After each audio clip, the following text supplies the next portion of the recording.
chance to hear it, so let her tell it. People on the streets say Sabrina speaks. Tune into the show, she will let you know.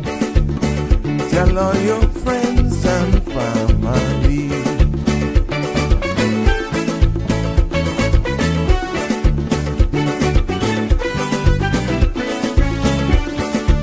Real talk is no joke. You get the news straight up from grassroots and concerns. You hear some people gone. So tell all your friends to tune in to Good evening, Cayman. I'm Sabrina Turner, and welcome to Sabrina Speaks, your daily dose of clarity, truth, and community insights. Every weekday from 5 to 6:30 p.m., we're tackling the issues that affect you, from national headlines to grassroots concerns. Whether you're in traffic or winding down your day, this is your chance to hear it straight and speak your truth. So buckle up, Cayman. We're not holding back. This is the show. We gotta let you know. Now we got to go.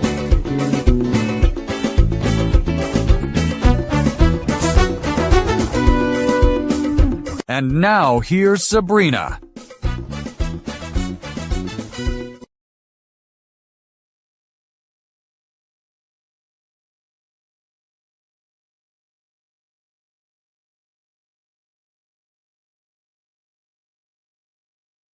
Good evening, everyone. Welcome to our friends and family near and far. Hello, happy Friday. Oh my goodness, you made it. We survived. Hello to my friends near and far. Friends and family near and far. Diehards of the Sabrina Speaks platform. It is good to be with you here this evening, and welcome to another episode of Sabrina Speaks. Voices of the Islands, conversations for the world, the podcast where voices rise, stories unfold, and inspiration takes a center stage. I'm so happy that we have reached the end of this week, and I'm excited about bringing you this episode here, Free Flow Friday, right here as we usher in the weekend. Yes, because you know what? We got a guest today. We will be joined by a guest in a little bit. And for all of you who are outside with all of these allergies, I got a warning to let you know, because it's weird, because I don't normally trouble with allergies. So yeah, just be cautious. That's all I got to say. But yes, today's episode is going to be a little different. Still free flowing though, because for a portion of the show, we'll be joined by Ms. Jennifer Weber of the Rotary Sunset as we shine a light on their new road safety campaign. Now, that campaign is called If I'd Know. Well, you got to stick with us to know exactly what that is all about. She's going to have some statistics for us as well to share with us. And it is an important conversation, really and truly, about the small habits that can save lives right here on our roads, and the work, of course, Rotary Sunset is doing to make Cayman safer for everyone. And then after that segment, we slide right into the Free Flow Friday, and we're going to be opening things up where, it's free flowing. We can talk, we laugh, we have some fun. We recap some of the stories that made this week and continue to actually follow up on. So settle in, share the live. Please tag a friend, let them know that we're live. It's Free Flow Fridays here, and also Rotary Sunset. Please remember that the views expressed by callers, guests, and online commenters are those of their own and not those of Bridge Media Limited, its affiliates, the Sabrina Speaks Show, or the host. Now, this program is for general information only and not a substitute for legal, medical, financial, or professional advice. All participants are reminded to speak responsibly and respectfully. Any content that is defamatory, discriminatory, unlawful, or harmful is strictly prohibited and will not be endorsed or tolerated. Now, listener participation, yes, including viewing, implies acceptance of this disclaimer. 345-936-8255 is the number to call. to join in on the conversation. You can also send us a WhatsApp as well. We'll be more than happy to take your comments. Should you want to participate, join in, got a question or a comment you would like to make, you can also use that same number and send me a WhatsApp message. Now, make sure you like, follow, and share the page with your friends so you're always, one, notified, and two, you never miss an episode of Sabrina Speaks as we continue to build this space here, one episode at a time. Now, let's get into your weather news and just, this whole all the happenings they're going on. But before we go straight into that, I want to ask you to bear with me because we have an important public health update to all residents and that you all should be aware of.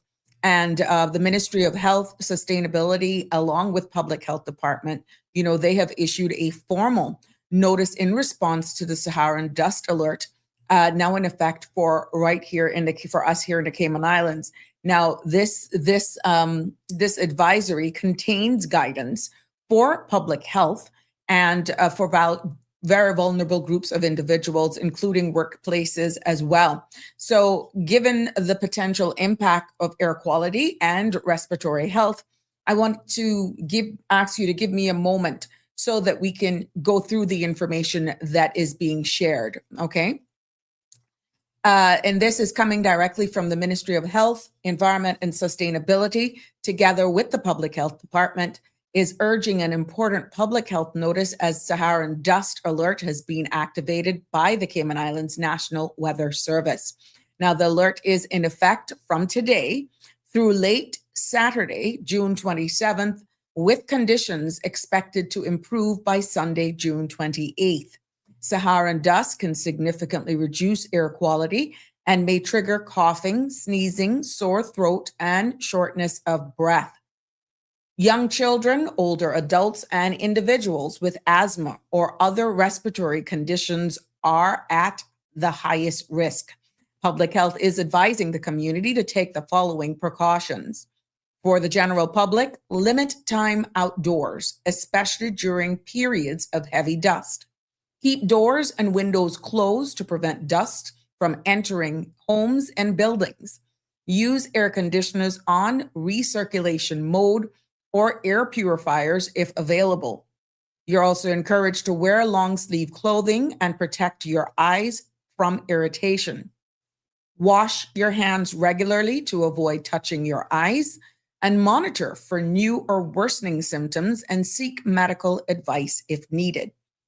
Now, for individuals with asthma or other respiratory conditions, you're encouraged to remain indoors as much as possible and use air conditioning on recirculation mode.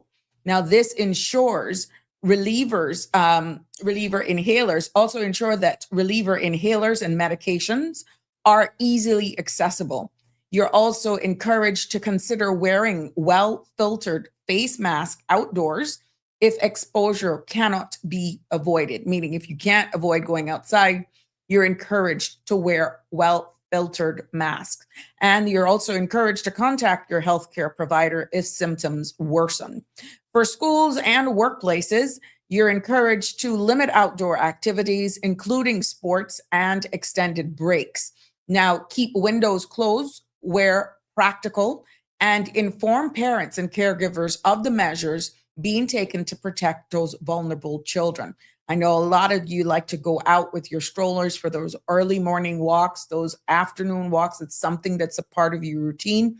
I would suggest you change up your game plan for at least the next 48 hours based on this advisory in the best interest of everyone. So the Ministry of Health and Environment and Sustainability, along with Public Health Department, will continue to monitor conditions closely with the Cayman Islands National Weather Service, and they too will provide updates as needed. Now, should you need further advice, the Public Health Department can be reached, and that's on 244-2889. That's 244-2889 or 244-2621. So there you have it. So that is the latest warning and advisory precautions as we head into the weekend. And like I said, there's a lot of you like to go outdoors And we know how that goes. We just need you to exercise extreme caution during this time in your own best interest and for your own well-being, and worse if you have issues with your breathing. Okay, so there you go. 345-936-8255 is the number to call should you want to be a part of this conversation. We're going to be having a guest at around 5:30. So yeah, we encourage you to stick around. And I too would just like to encourage everyone to take precaution during this time. They have done their best with getting it out there for you. Now let's see exactly what is in the weather forecast despite all of that, because we do have the forecast for this weekend, but that was a public health advisory in collaboration with the Cayman Islands National Weather Service. The synopsis for this evening is calling for light to moderate concentration of Saharan dust is drifting across the Cayman area, with hairy dust concentrations forecasted to be just south of Grand Cayman. Now, hazy conditions are expected across the Cayman Islands over the next 24 hours. And as such, that dust alert is in effect for Cayman Islands. Radar imagery shows no activity across the Cayman area. The forecast for tonight is calling for hazy skies with less than 20% chance of showers. Temperatures will fall to the low 80s and winds will be east 10 to 15 knots. Seas will be moderate with wave heights of 3 to 5 feet.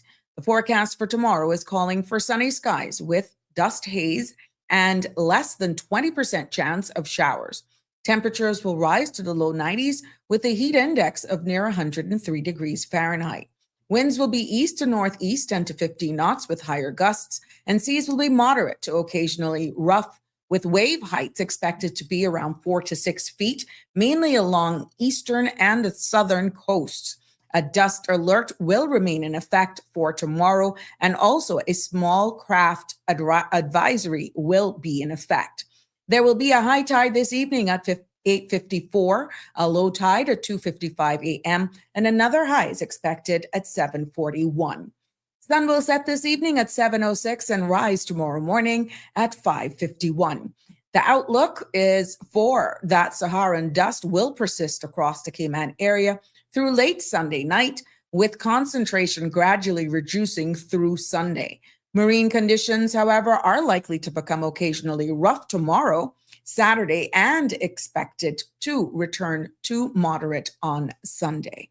So there you have it, ladies and gentlemen. That concludes your weather forecast for tonight and into tomorrow, with an idea of what could be expected as you look for further into the weekend. Good evening, everyone, and welcome to another episode here of Sabrina Speaks. It's so good to be back with you on this Friday evening. I'm definitely looking forward to the weekend. No plans for being outdoors. Oh no, because whatever it is going on, yeah, I'm feeling it.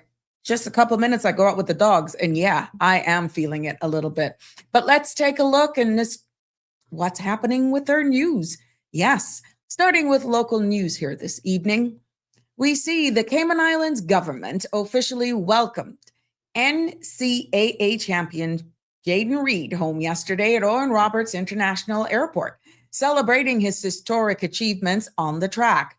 Now, the 21-year-old arrived at an energetic crowd of nearly 100 supporters, including friends, classmates, and fans.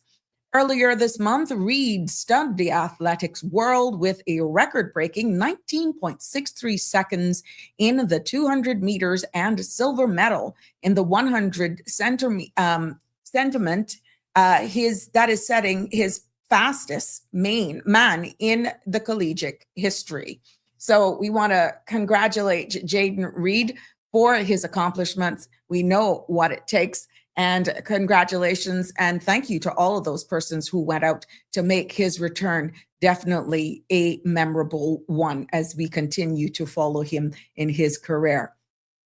We see where police have arrested a 35-year-old man from West Bay after he violently resisted officers during an operation on Seymour Road, injuring one officer, who was treated and later released. Now, the man is also under investigation for a separate assault on Eastern Avenue last week. The Royal Cayman Islands Police Service says more than 86 assaults on officers have been recorded in the past 3 years, with the commissioner calling the attacks unacceptable and warning that divisive action will continue. The Royal Cayman Islands Police Service is again in the spotlight today following the commissioner's response to recent media reports and renewed emphasis on accountability, professionalism, and public trust across the service. Yes, the Royal Cayman Islands Police Service is responding to recent media reports about investigation into complaints against officers, with the commissioner reaffirming that the organization's commitment to accountability and integrity. He said the goal is to maintain a squeaky clean police service, noting that while officers are human and make mistakes, only about 0.1% of more than 175,000 public contracts over the past 5 years resulted in complaints. Now, the commissioner warned that inaccurate reporting can damage morale and potentially embolden hostility towards police, even as officers continue to face aggression in the line of duty. So we will continue to follow this up, and we hope that this clarifies a lot that is out there. But as this unfolds, we will definitely be reporting it here to you. In other local news, we focus our attention on the Cayman Islands Regiment because, yes, they have wrapped up its 9-day annual training camp, and with troops now returning to their families and full-time jobs after what officials describe as a highly successful program. Now, the camp concluded with a trek along the Mastic Trail, joined by senior local and UK partners, including Brigadier Dan Duff and Cayman Solicitor General Reshma Sharma, KC. The regiment is also recognized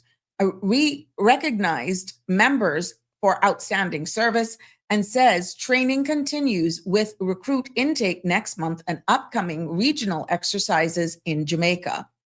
So there you have it. Congratulations for those who choose to serve.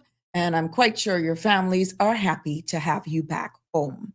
Let's focus our attention right now into what news is making regional headlines this evening. We see where news out of Jamaica. Yes, Prime Minister Andrew Holness says the Caribbean's future leaders will be defined not by oil, but by artificial intelligence, digital government, and faster decision making. Speaking at the opening of the International Building Expo 2026, he urged regional governments to rethink how projects are delivered in an era where technology is reshaping development. Holness warned that the Caribbean can no longer afford slow, outdated bureaucratic systems and must move at the pace of innovation. In other news out of Jamaica this afternoon, Jamaica's government officials yesterday signed the contract to begin construction of the country's first STEM school. Now, the project, to be carried out by China Harbour Engineering Company at Greater Bernard Lodge in St. Catherine, will focus on science, technology, engineering, the arts, and mathematics. Education Leaders says that the new institution will provide students with the modern tools and resources needed to excel in these critical fields. So congratulations for them for moving forward on that.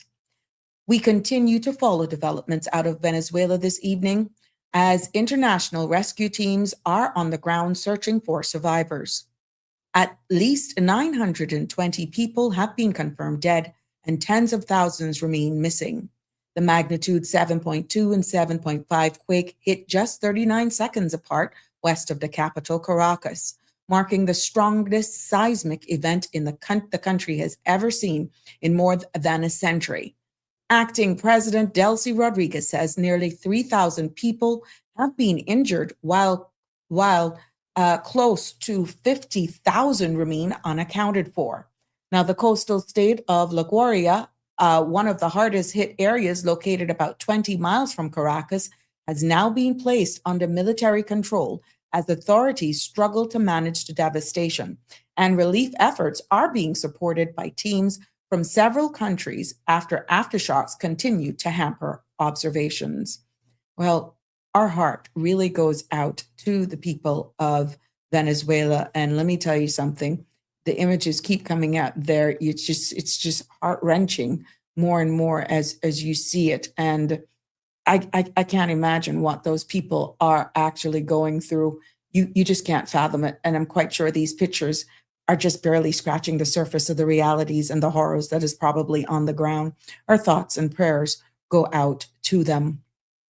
Other news from the region, we see where, out of Guyana this evening, regional conglomerate Massey Group says it is deepening its support for the country's rapid economic transformation. Speaking at the company's Montrose location, Massey Group President 𝗙𝗥𝗘𝗘 highlighted Guyana's emergence as a hub for manufacturing, logistics, food production, noting that the pace of development has only strengthened the company's confidence in the market. Now, Massey continues to expand its footprints as investment opportunities continue to grow.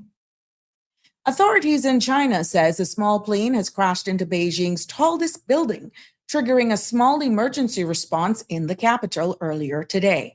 The aircraft struck the upper floors of the tower, sending debris to the street below. Fire crews and police quickly secured the area, and investigations are now underway to determine what caused the crash. Officials have not yet confirmed the number of casualties, and the public is being urged to avoid the vicinity as response operations continues. Across the pond, we take it to the UK because King Charles and Queen Camilla will not take up residence at Buckingham Palace once its £369 million refurbishment is completed next year. Now, the historic building has been undergoing a decade-long upgrade, but royal official says the king prefers to continue living and working from Clarence House and other royal estates. Buckingham Palace will remain the monarch's official administrative headquarters, with the public's access expected to expand once operations are finished. And the heat wave talks continues because in France, record heat has forced Paris to open several parks overnight as residents struggle with extreme temperatures. With apartments sweltering, many persons are choosing to sleep outdoors, including dozens who set up at parks and local public spaces. Authorities also halt alcohol sales in parts of the city to reduce heat-related emergencies and to ease pressure on hospitals. Now, officials warn that the country is facing some of the hottest days on records as the heat wave continues to intensify.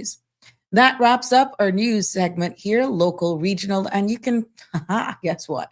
Even around the world, we keep it interesting here and we bring you all that we can have. I know we could probably have an entire episode on what's making news for the day. It is so much that is happening around the world. It just really makes you appreciate more and more the place we call home. I could tell you that because it is just mind-blowing what's happening and how much access we do have to keep up with what's happening around the world. So you know what? At the end of the day, there is absolutely no excuse to be left out and saying, I don't know what's going on.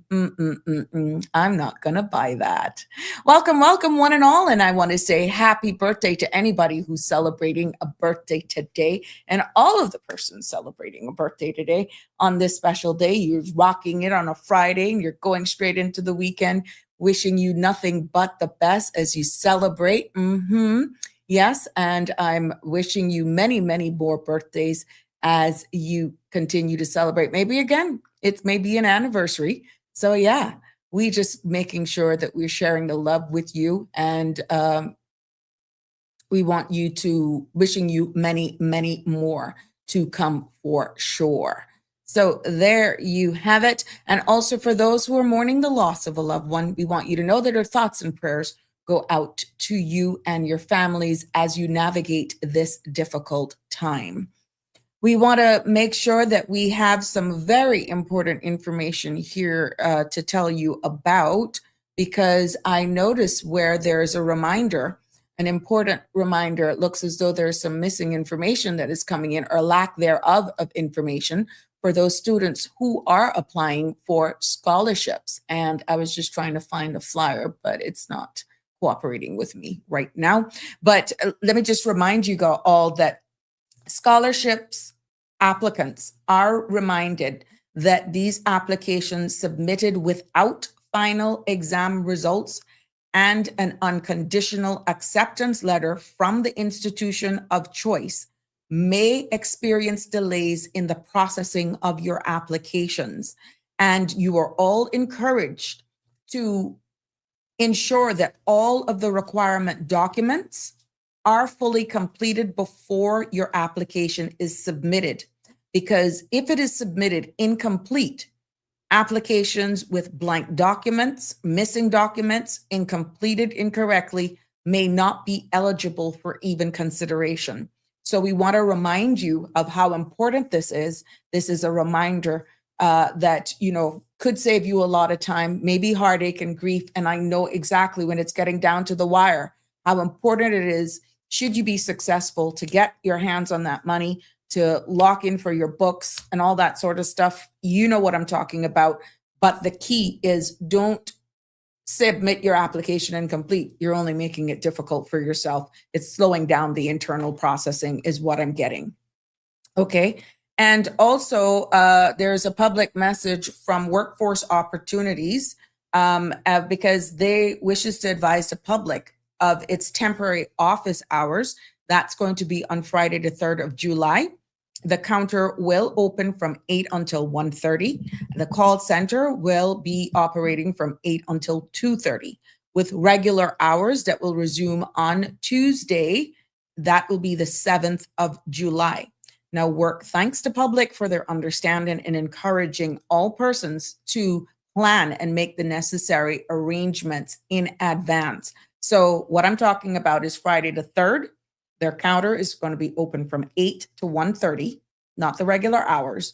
And the call-in line is only going to operate from 8 until 2:30. Okay.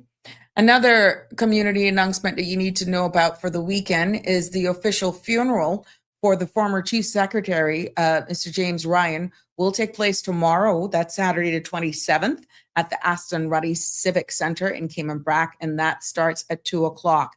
Now, members of the public are invited to also, if you can't make it over there, to watch the proceedings and honor Mr. Ryan's legacy of public service.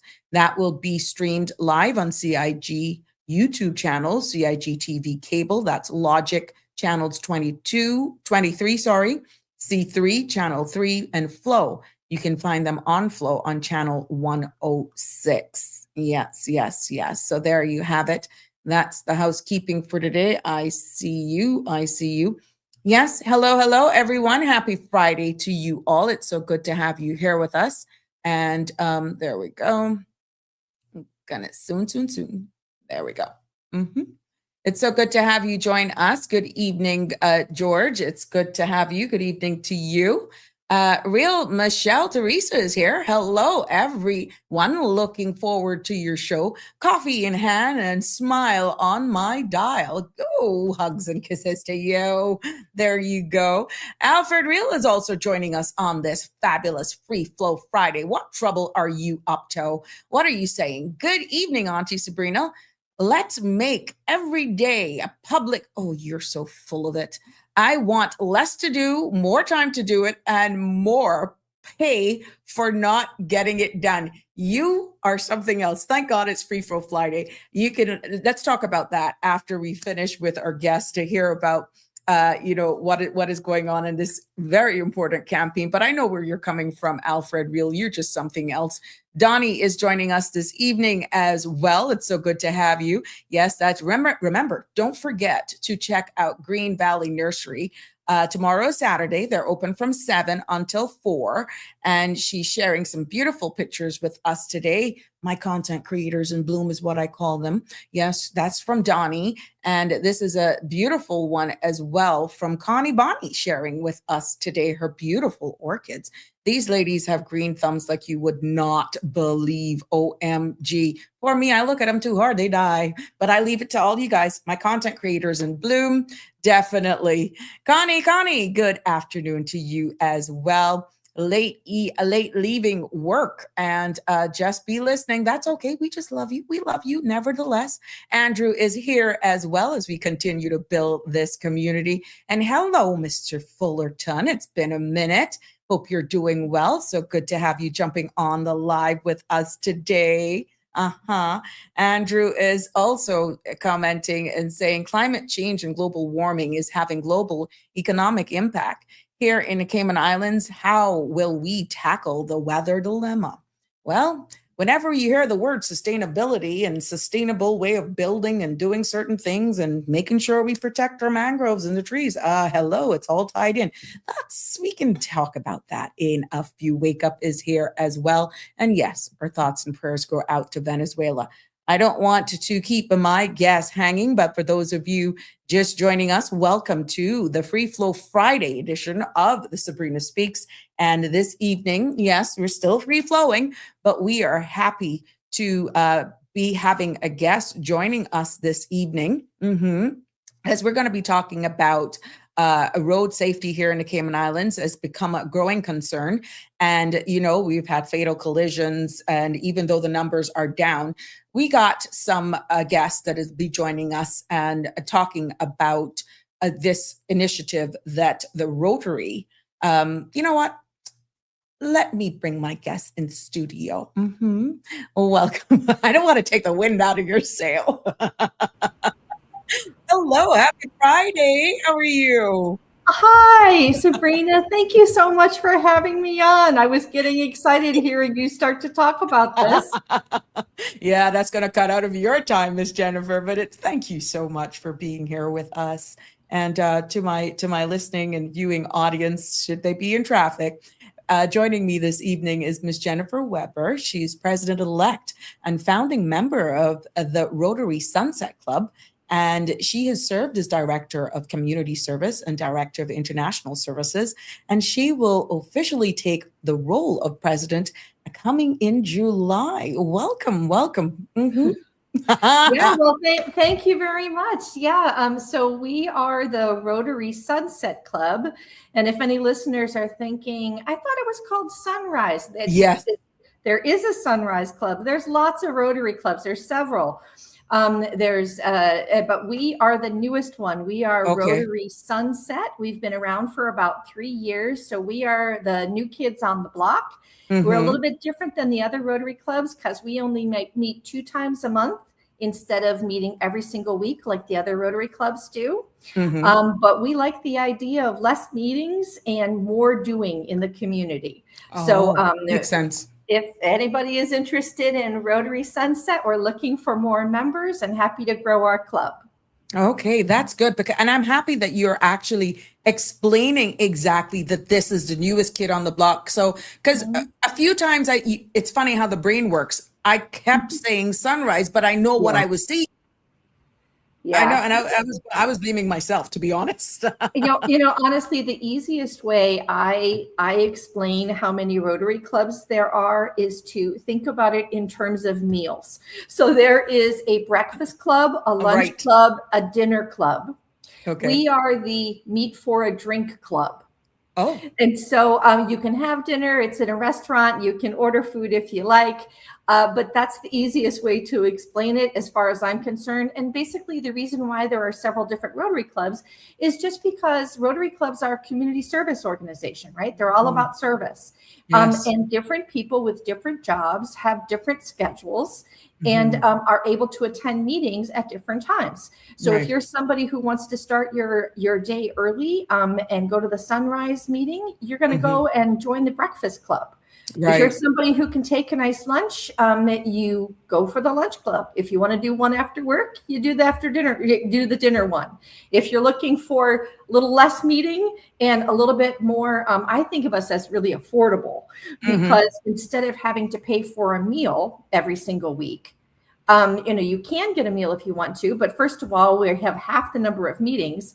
And then second of all, it's, you don't have to have a meal. I always get a Coke. This is my big treat, a full sugar Coke, Coca-Cola. And so that's my big thing. And it's very affordable. So I love this schedule. And a lot of people are feeling like they like the way that it's a little bit less formal, taxing. Yeah. And what I'm getting is that I'm thinking your numbers are going to balloon for some reason, because I've listened to you break it all down, and I'm kind of leaning that way. Only after 7. No, but then because of the show, we end at 7. So I would have to look into more, but that would suit kind of my life right now. I'm a more, And I'll tell you, so Rotary clubs, like any good community service organization, Lions Club, Kiwanis Club, Rotary Club, there's lots of great community organizations out there, right? And so everybody's doing a good job. But I have found that for women in particular, I think that we've got a lot going on. And so with other things like work and family, fewer meetings sounds really appealing. And so you might be interested to know that we have a club that has many more women than men. Oh, okay. Really? Yeah. Very interesting. Well, we'll definitely got to have you back on to just do a whole segment on letting us know this. And interesting, because you're constantly evolving, and for participation, it's good for you to be at least flexible so that you're identifying areas that you can fill that niche and still get community participation, and you're meeting the needs of the community, which takes us right into the heart of this evening's conversation.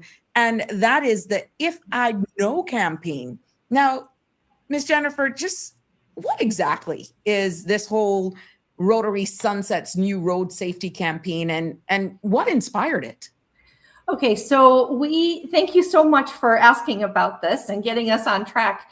What inspired it is just conversations with Rotarians, with all of us sitting around. Our meetings finish at 7:30, so usually we're done by about 8 o'clock and on the road. Our meetings are on Wednesday, and just on Wednesday night after our last meeting, there was a Honda Fit right in front of me that never turned its lights on, and it's night.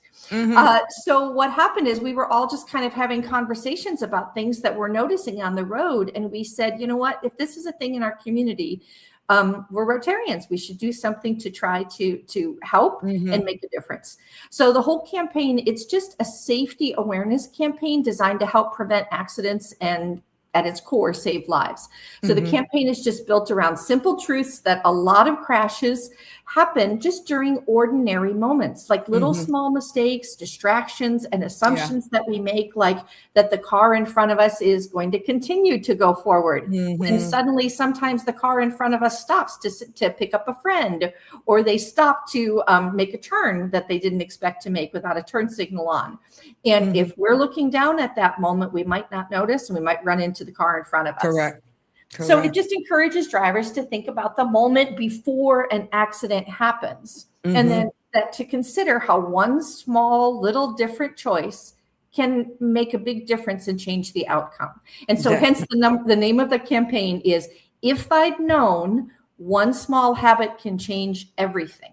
Yeah, that split second where the simplest a thing can change it could end up being so big. I have observed people putting on makeup. I have observed people having full-fledged meals that should have had round a table. It's amazing. I'm not going to say that we all haven't had those moments where we probably went to a drive-through and we picked up a fry or something like that. But no, some of the things that I see, and they consider themselves being skilled, by doing some of the most weirdest things. But just as you say, I saw someone eating spaghetti What? And of all foods, like twisting, like holding a plate and eating spaghetti. And I thought, wow, that's more than a French fry. That's pretty impressive. You know what? And some people would say on a hustle, on a go, but we don't ever want you to be that one that you say, if I'd known, Right. yeah. So it is something to when you think about it. Now, let's talk about the timing because Cayman's roads feel so much busier than ever. That's And, right. we're seeing more cars, more drivers, and unfortunately, more collisions. And it's as though our road, we don't have any traffic laws that people pay much attention. Now, mind you, we're far better than some other places in the world, but Yeah. still, we continue to see a deterioration in the behaviors on our road. So, why is this campaign especially important right now? Well, because, road safety is an important issue in Cayman, of course. And the number of drivers, like you said, in vehicles on our roads just continues to grow. We don't have a limit on the number of cars that people or household can have. Mhm. And so we just keep getting more and more. And so we do know there is some good news that according to the RCIPS data that they have, fatal collisions are actually down by 45%. That's great. But overall, collisions are up by 5%. Mm. So we're happy that there's less fatal ones, but it just seems like there are more accidents. And you and I Yeah. both know every time there's even just a little fender bender, Correct. that throws off the commute for everybody, and it ends up Mhm. causing huge delays. Mhm. So it just shows that, everyday driving mistakes like these little distractions and inattention are still a challenge for everybody. And Yeah. so, the Rotary Road Safety Campaign is designed to spread awareness to help drivers recognize how these little habits can reduce the risk of accidents that are happening. And we're not the only one who's talking about road safety. There are other things that are going on in the community, but ours is different because we're trying to complement the other things that are happening without duplicating the message. Because you segued right into where I was going next, because we know that here in the Cayman Islands, we already have the National Road Safety Strategy, which aims to pretty much trying to eliminate road fatalities and serious injuries by 2038. Now, Right. yeah, you mentioned there are other things going on. How does this then, this Rotary's Sunset campaign support and also complement the government's efforts as well? Because you don't want to, you're doing one thing or they're doing that thing, and it's just hodgepodge. Right. So the other ones are doing things like focusing on issues like reckless driving or speeding or driving while intoxicated and sharing the road. So ours just focuses on these simple, ordinary things, these little mistakes, Okay. which is something that's different than what the bigger campaigns are focusing on. Okay. Yeah. So, yeah, I'm glad you highlighted that in case anybody missed it. You're not looking for the reckless driving, not the speeding, but those everyday habits. How are you going to execute this? Well, what's happened is our club, Rotary Sunset, teamed up with Tower, and we really have to show our appreciation to them because they have been fantastic to work with. They gave us a great discount, and they worked with us and have created a really great campaign. We have 4 videos that focus on 4 different topics.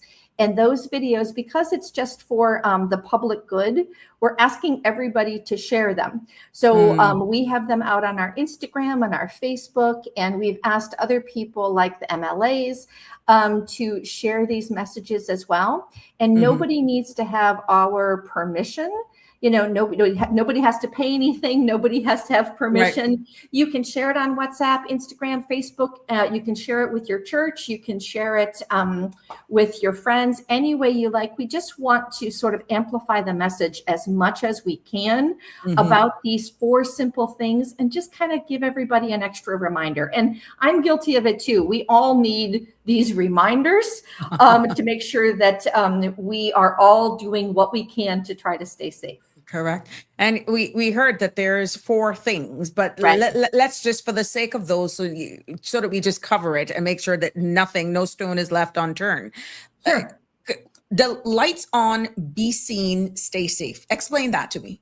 So this is exactly what I experienced myself on Wednesday night. And I don't know if you've experienced this. I don't know why people don't turn their headlights on. Sometimes I gotta be honest with you, it all depends on where you're coming out from and what road. The lights are so bright, your eyes are adjusted. And if you don't have it set on automatic, you could, it's easy to forget. Yeah. So I was coming down, I was coming from the center of town. We meet at 𝗙𝗥𝗘𝗘, that bonfire, that first floor restaurant. And so there's a lot of lights along that road. But once we got to Walker's Road, there were some dark spots, and I kept flashing my lights behind the car. Like we were stopped at a stoplight, and I thought, oh, I'll flash my lights and, you know, have them go, gosh, what's with the lights of this? What is this person doing? But it never worked, and they never knew what I was trying to get at. So we want people to remember, turn your lights on. Headlights help others see you, especially at dusk, in the rain, and during poor visibility, and for heaven's sakes, at night. Yes. And so maybe it's just a reminder to everybody that if you have an automatic setting, put it on automatic. And if you don't, just make it a habit that you always think about your lights. And I'm hoping that some of the times it's not because they're impaired, that they don't realize the basic things to do once you get in the car at night. So that's a total difference. And I think, you know, everybody's busy. You're rushing home. You get in the car. You're trying to figure out, okay, when am I going? I got to rush. What am I making for dinner? Whatever. I get all of that. So sometimes we just have, too many things on our minds. But that automatic setting is a great tool to use to make sure that you don't have to think about that or worry. Okay. And number 2, it is leave space, give time, save lives. Explain that one.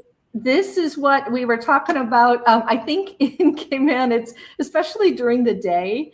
It's not unusual, right? When you're driving down the road, maybe Walker's Road or Crew Road, somebody's walking on the side of the road, and the car in front of you suddenly sees their friend or sees somebody they know, and they stop or they pull over to go pick them up or say, hey, you know, what's going on? And so we have to keep in mind that we can't always expect that the driver in front of us is going to do what it is that we assume. Right?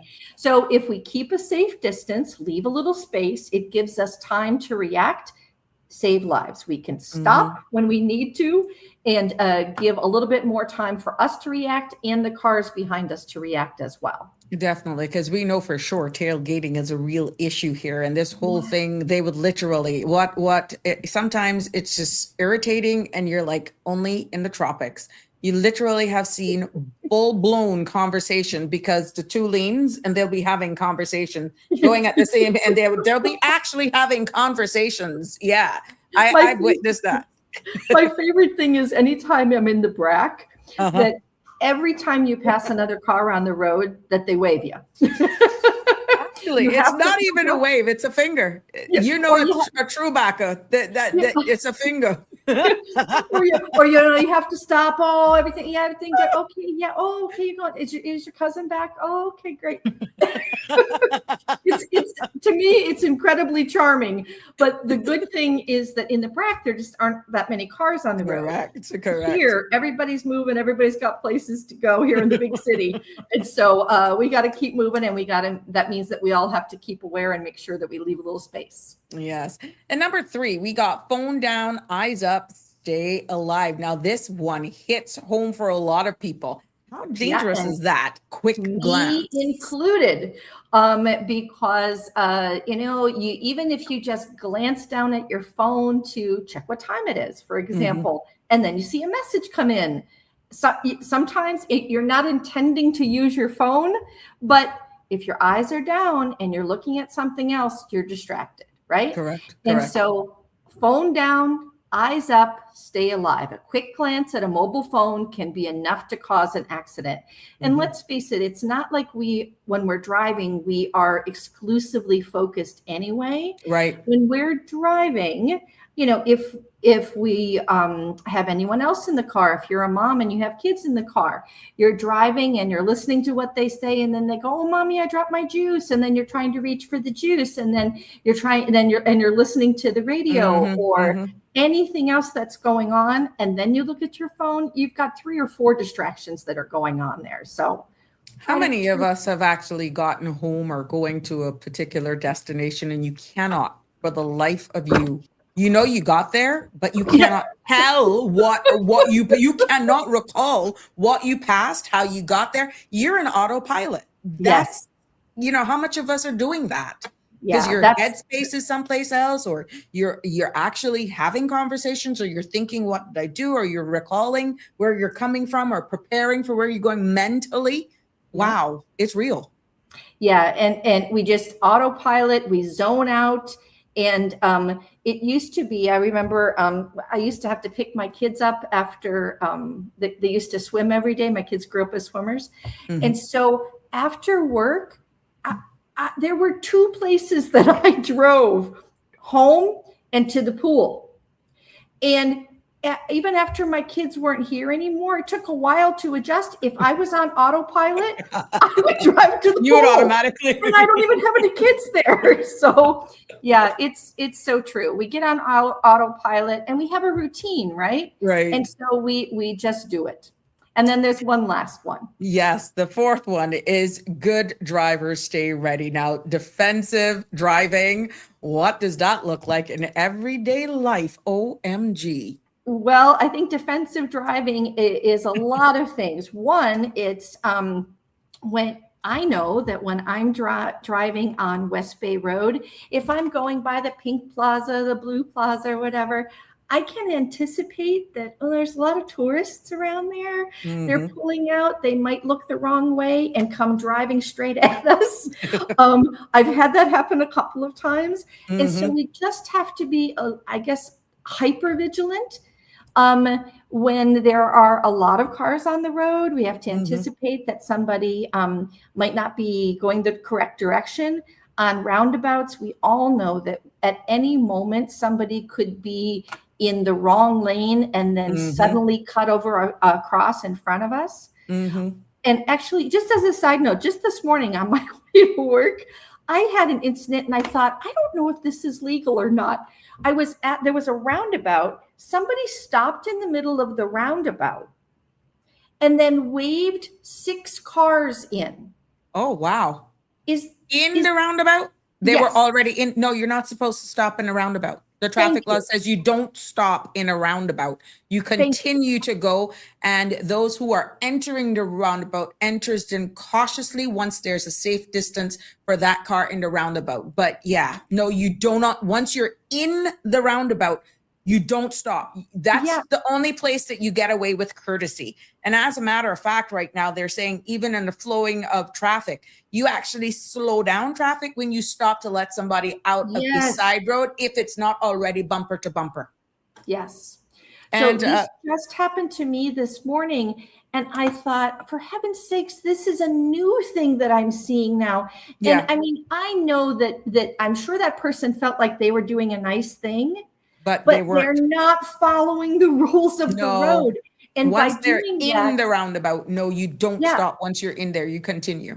And by doing that, I was directly behind that car, and the cars behind me, we were all already in the roundabout. And so we were blocking because we're already in the line, and now we're stopped on the roundabout. So cars could not continue to go around. Oh, wow. They were just stopped and, oh, come on in, come on. Oh, gosh. Well, look at how fitting. One of our WhatsAppers have shared this image with us. This is right now. This is right above Will-T Drive and Green Valley Nursery. This is by Star Apple Road in Lower Valley. This is a motor vehicle. So if you're traveling east right now and you're seeing, there's been a serious slowdown that is not really that typical maybe at this time of the evening. This image that I have up here is a motor vehicle accident right now that is in the vicinity of Star Apple Road in Lower Valley, not too far, right up above Will-T Drive. So be cautious in that area, and maybe if it's not already cleared, you may want to see if there's an alternate route, because I know some of those roads in the back there are now cut through. But yeah, just exercise caution. It's a weekend and it doesn't make sense. So how fitting that is, we didn't want to see MVA, but Right. this is what we're talking about, right now in this whole awareness. But yes, Miss Jennifer, I have to go here. And because we are talking, sometimes repetition is key. What is the ultimate goal here, and what do you hope this campaign accomplishes for Cayman? So that's two questions. Yeah, we want to encourage people to be aware, and to just we're not trying to lecture people, but we just want people to be aware and encourage people to remember to just be a little bit more careful. We want people to recognize that safer roads are created by all of us through every day, making these little decisions that we can choose to make or ignore every day. And if people develop safer habits behind the wheels, then we can all do our part to help avoid and these collisions and reduce the number of injuries, accidents, and slowdowns on the road. And ultimately, we just hope to contribute to a stronger culture of road safety across the Cayman Islands. That's right. Do you think that we here in the Cayman Islands ready for a cultural shift in how we approach road safety, understanding that I got to go here. Caymanians, those who have always been here, going back to as far as the 80s, we know what our standards were. But it's as we continue to have other people join us, other behaviors, other cultures seep in.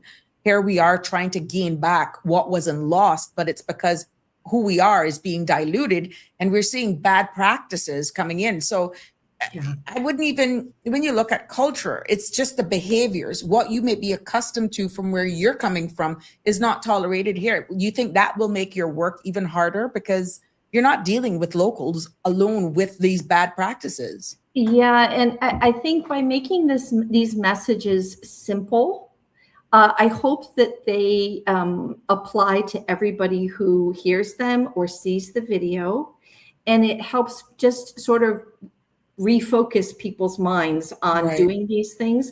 And I think what you've said is key, because everybody who comes here from somewhere else, even though they get a Cayman driver's license, and even though most of the time they have to take the test and everything, I think they still bring whatever their habits are from their country, like stopping to let other cars in, or like I mentioned that I flashed my lights to a car in front of me to try to make them think about their lights. I know that other people, when they flash their lights, that means thank you, or that means come on in, Same thing with beeping a horn. Some people beep their horn and that means, hey, I'm here. Other people beep it to say, thanks, good to see you. Other people do that because they want to say, hey, I'm coming out on the road. One thing with you, Jennifer, you're so polite, girl. Well, and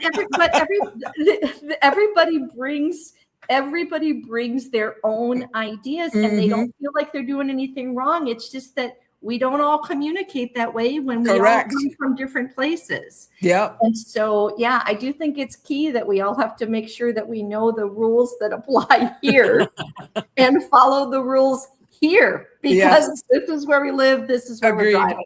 Totally agree with you. Now let's talk about action. How can the public support this campaign? Yeah, we want everyone to, follow social media pages. And when you see these videos, please not only like it, but please share it. Like I said, you can share it with your church. You can share it with any group, your community service group, your business. If you're a business owner, please share this. Again, you don't need to have our permission.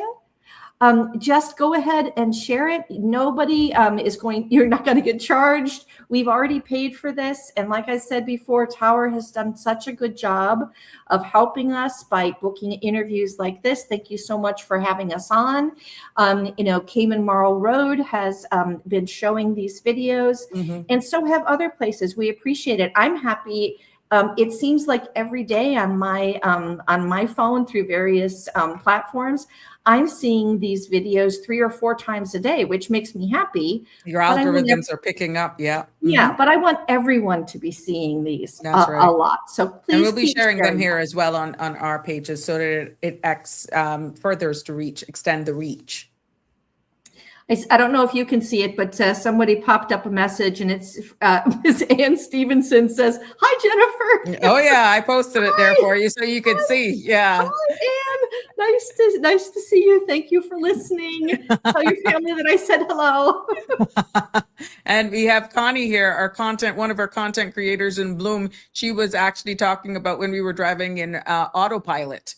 Yeah. It happens to her sometimes is she's acknowledging that this is real and it happens to her. But the phone lines are open, 936-8255. If you got a comment you would like to make, if you want to chat out to Jennifer to, let her know, this is good. This is a great idea. Happy to have this in her, this new kid on the block or group on the block. And maybe you may say, look, I need you to send me more information how I can join. I don't know. But the phone lines are open on this Free Flow Friday. And you know what? While I'm thinking of it, I should say that if somebody would, a business owner or a group or some just do-gooder out in the community individual would like to get all 4 of the videos in one go, they can email Tower directly, and Tower will email it to them. So they have it exactly how they need to have it in order to format. Share. Yeah. Can I give that email address? Sure, you can. Let me just bring it down and then I'll post it in a link below afterwards. Thanks. It's an easy one. So at Tower, it's a young woman named Sarah, Sarah. So Sarah with an H at the end. Sarah at 𝗙𝗥𝗘𝗘.com. Okay, no, so that's easy. Yeah, you can just email Sarah and say, hey, can you send the videos to me, all 4 of them, by email, by WhatsApp, or through Instagram, or for Facebook, so that you don't have to do anything hard. You can just forward it. Okay, not a problem. I'll definitely share those contacts in a few for sure. And it'll definitely be placed there on our site. Lots of things going on here, but yes. So, corporate sponsorship, are you in, besides sharing the videos, how, if someone wants to sponsor, to get more information about your organization, how can they get in contact with you? Oh, that would be great. So if somebody wants to become a corporate sponsor of this campaign, they can leave toward this campaign we would use to pay for pushing these videos out more. Of course. As a community service organization, the money that Rotary that we earn through fundraising and things like that, like we sell, every Rotarian's always out there selling raffle tickets, right? So any money that we make, actually 100% of that goes right back out to community service projects. So if a company was to give us, I don't know, $100 for something related to this campaign, we would use that 100% to pay for more published ads, more paid sharing, and try to get the word out to more people. But if somebody was interested in our club, then gosh, I would be very happy to talk to them about that. I'm a big fan. And so I'll just go ahead and give my own email address. It's easy. My email address is my first name, Jennifer. So it's JENNIFER, Jennifer. Then the number's 345.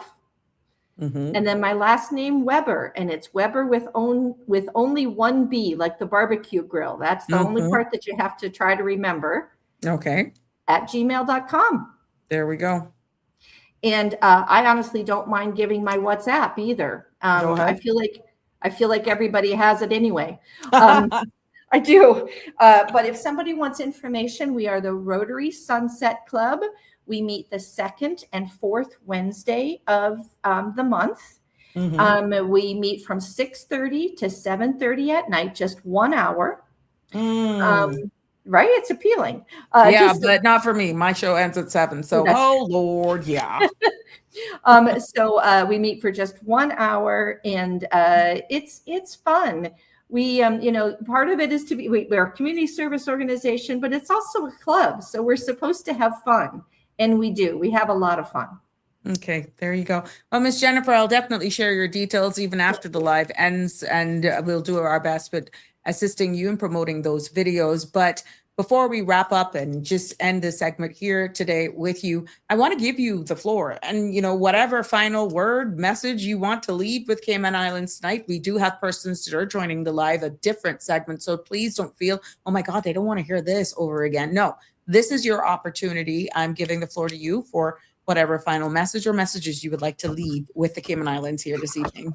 Thank you so much. So, this campaign is just about road safety. And it's 4 simple messages to just try to remind all of us to be safe. First message is lights on. Just make sure that you have your lights on when it's dusk, when it's dawn, when there's bad weather like rain, and certainly when it's dark at night. Keep the lights set on automatic, or make sure that you remember to turn them on during those conditions. Second one is to leave space. Don't get too close to the car in front of you. Leave a little bit of space so you have time to react. Mm-hmm. You have time to stop without crashing into the car in front of you.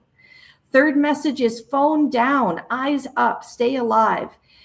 We know it's easy to get distracted, and so we have to try to remember, keep those phones away. And even if you're somebody who's doing hands-free, the reality is that you're still distracted. Mm-hmm. Right? Mm-hmm. And so do not pick up that phone. Don't look at that phone. And the fourth message is good drivers stay ready. So you have to be defensive. You have to anticipate that, I'm in an area where there are a lot of condominiums and hotels.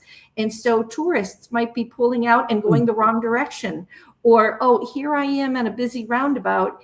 I'm on the inside lane going straight, but I can anticipate that somebody on that left lane, as I'm going straight, might suddenly decide to cut in front of me. Mm-hmm. You just have to anticipate what could happen and try to be defensive to avoid letting those things happen to you. Okay. So that's really the message. Be safe out there. It's not a lecture. It's a gentle reminder that we all need to be careful, take care of, manage our own behavior, and try to make sure that we remind everybody else to stay safe as well. Yes. Well, Ms. Jennifer, I want to thank you. And I like the fact that you said that. It's not a lecture. It's just behaviors. But I really want to thank you for, thank you. And through you to, of course, Rotary Sunset for leading this important conversation here this evening. We would love to see and hear you and just have you back for some updates. And, this very important subject and initiative that you've taken on in Cayman, and road safety is indeed a shared responsibility. So kudos to you and the vision. Unfortunately, it was a mishap that sparked this. But I always said recently, keep saying it to my friends. There's always a silver lining in everything. Don't matter how bad it is, there's a silver lining in everything. And one small habit is a world of difference, and you just get it. So I want to make sure that people go ahead and follow the Rotary Sunset on Facebook, and you're also on Instagram at Rotary Cayman Sunset. So I'm not saying it wrong. Right. Look right now, follow Rotary Sunset on Facebook and on Instagram at Rotary Cayman Sunset, and share those videos that are linked up there.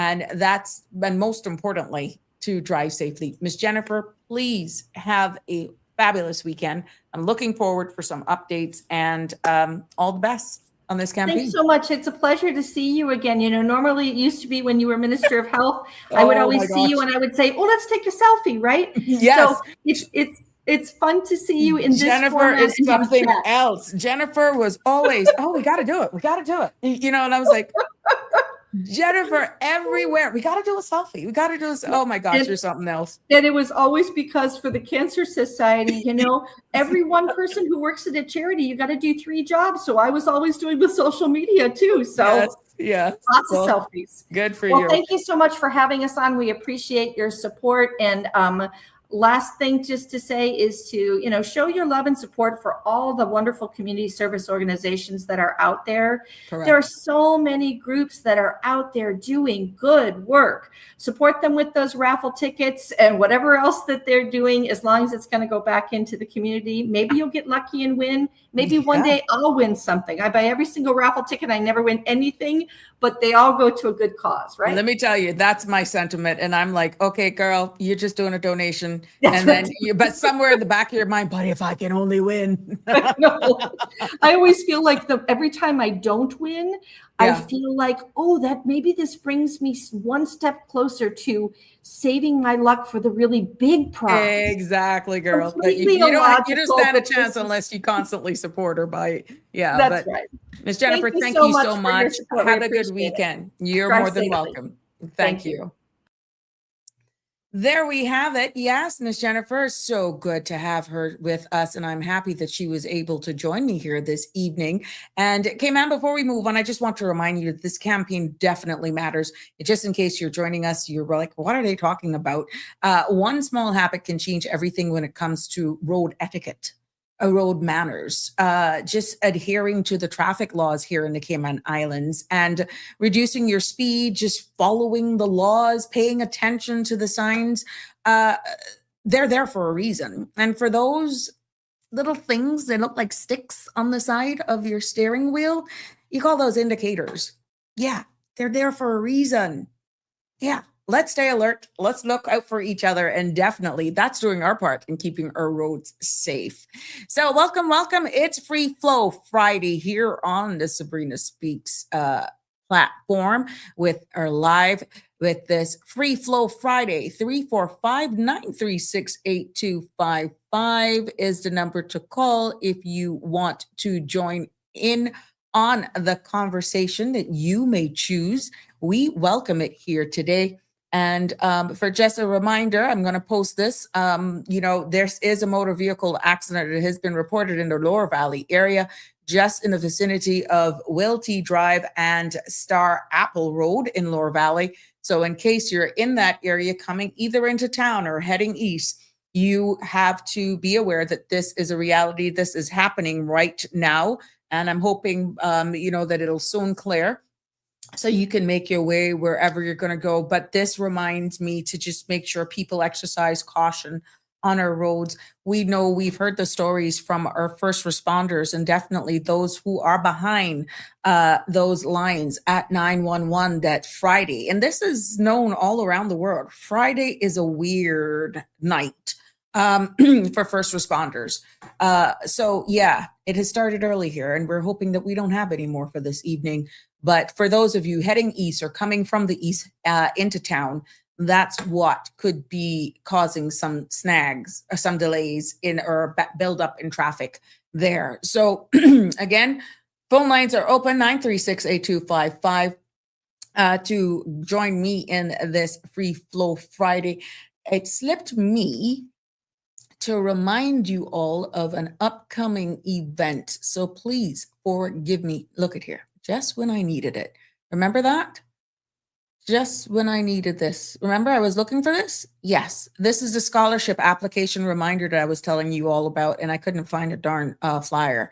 So yes, all applications must include final exam results, unconditional acceptance letter from the institution of your choice, and all forms must be fully completed. Failure to do this, students, may end up in you not being eligible or could actually slow down the processing of your applications. So the scholarship department in education is asking you to make sure that you complete all your applications. That's weird. When you're looking for things, you can't find it. Murphy's Law.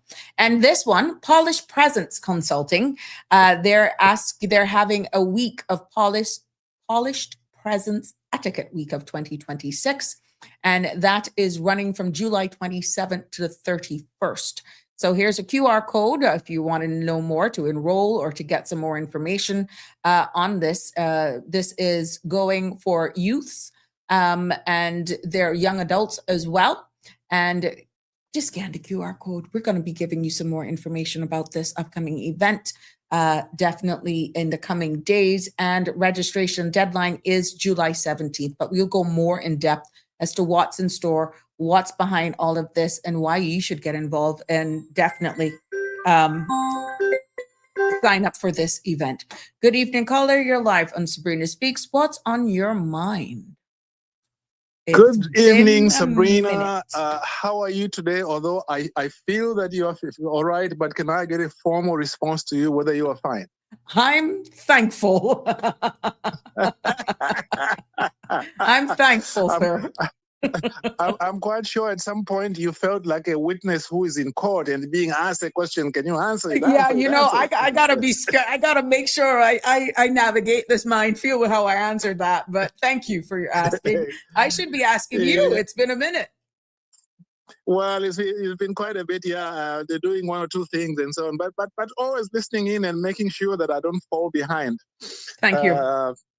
Yeah. Now, I have a suggestion to make regarding reform. I'm always a person who looks at society, and I'm one of those people who tries to look at society and say, how can we make it better? Mm-hmm. Some of those issues relate to what I'm going through, but it also, I find it much more worth doing if it is something that might help other people as well. Mm-hmm. My suggestion, Sabrina, is that there must be a change into the way in which judicial review procedures are conducted in Cayman.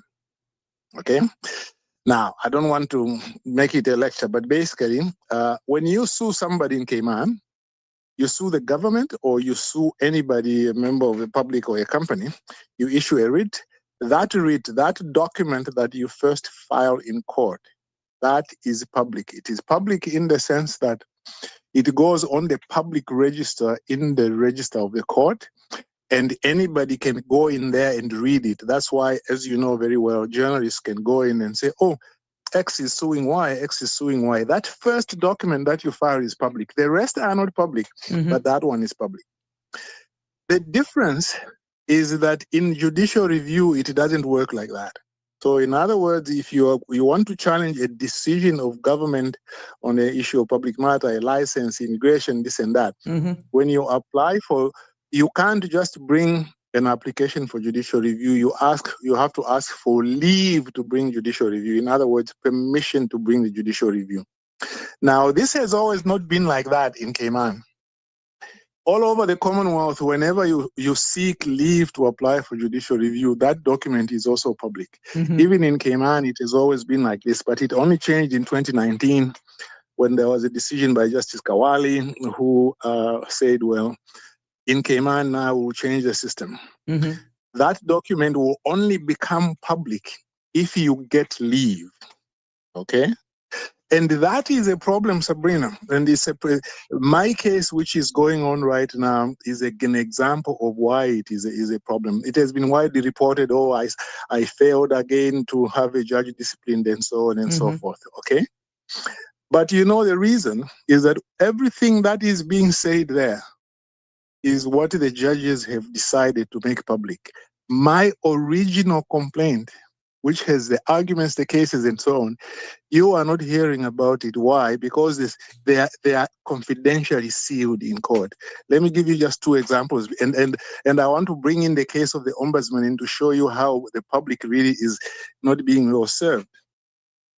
In this case, the ombudsman had found the judicial administration that a certain disputed piece of evidence, which I was relying on, was deleted by the judiciary.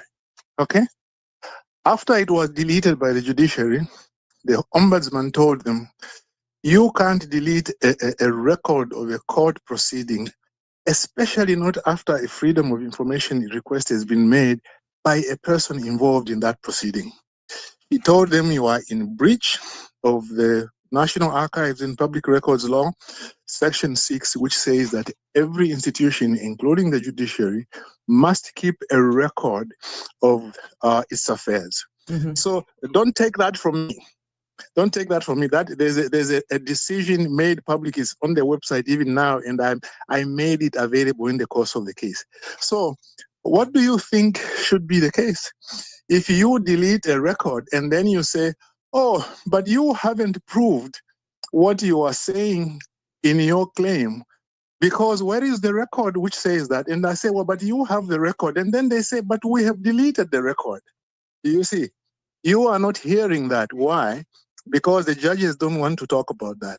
Also, the ombudsman found them guilty, again in a case relating to me and the same judicial review matter. They refused to put the rules together and they made all kinds of things. And again, the ombudsman found them guilty of maladministration. But the first question, let me pause. Do you think there is a connection between the attempt to remove the ombudsman and these decisions and my case that is going on and how it is being handled? I won't answer it. I will just ask people, do you think there is a connection? You're putting it and out then there. You've got some. Yeah, I'm just putting it out. That's the question. Then, let me tell you now some of the other things which are simple and straightforward relating to the case. One of the things that I claimed was that the decision not to discipline this particular judge was not made by the Chief Justice. It was made by the Commission. Under the Constitution, it should be made by the Chief Justice, black and white. But you know what happened? When I was arguing the case before the Court of Appeal, the three judges of the Court of Appeal, the presiding judge, Justice Underhill, who is reported widely as having issued the judgment, he agreed with me. It's on tape. He agreed with me. He said, yes, the Chief Justice didn't make this decision because she just got the recommendation from the Commission. She didn't say that she accepted the recommendation. And then she said, accordingly, your complaint is dismissed. So he agreed with me. But do you know what happened in the judgment? In the judgment, he didn't say he agreed with me. He said he doesn't need to decide the matter. So you Now, ultimately, you lost the case? I lost the case. And it's good that you asked me that question at this point, because if the judge had ruled that, in fact, the decision was not made by the right person, that was going to be the end of the case. Case closed. We can't now get into whether the decision was properly made and so on. If it was not made by the right authority, that's it. And that is the reason why the judge, in the end, despite having verbally agreed with me in court, when the judgment came, he said, I don't want to decide this matter. Okay? That is totally wrong. You don't even have to be a lawyer. If you are a director, for example, of Radio Cayman, okay, and the statute says this decision must be made by the director of Radio Cayman, and then the decision is made by the director of tourism. And then when I go to court and I say, hey, I made a certain request to Radio Cayman, but the decision was made by the director of tourism. The answer of the court should really be, the decision is quashed, it's null and void, it must be made by the right person. But you know what they said in this case? They said, no, because we think that the central claim is frivolous anyway, so it doesn't matter who made the decision. That's what the judges have said. Okay, and then there are other rules, for example, and this is also good for the public to know because it will help them when they fight some of their things. There is a rule, Sabrina, in law. It's a rule of evidence. It is called the spoliation rule. Spoliation rule. That means that if you've got a case that is going on, or it's anticipated that it will go on, and there is a disputed piece of evidence, and the party who is in charge of that evidence destroys it, then you have to interpret that destruction against that person. In other words, if that person destroys it and says, oh, well, I destroyed it, but actually what it says is this, and me who is disputing it, I say, no, it says the opposite. The rule is that you must take what me, the opposing party, is saying it is. And how it applies to my rule is that I said that the tape contains evidence to show that this judge was lying. There are things he said on tape which will show that it was lying. And I swore to it in an affidavit, multiple affidavits, that the judge is lying. So where do you go from here? Where do you go from here now that they've made a ruling and you've lost the case? What's next? I have last night I sent in my application for leave to appeal it to the Privy Council. This is so another I'm one, but waiting didn't you appeal something to the privilege? This is another one. That is another one, Oh, but Lord. it is connected to this one. Yeah. Oh, but okay. you You see, did say that there yeah, were multiple cases. Okay. I'm just trying to keep up with you. yes. Keep up, yeah. You see, what has happened now is that when it went to the Privy Council initially, it was it was a human rights appeal. Okay. Yeah, this one now is about the judicial review and how they have handled it.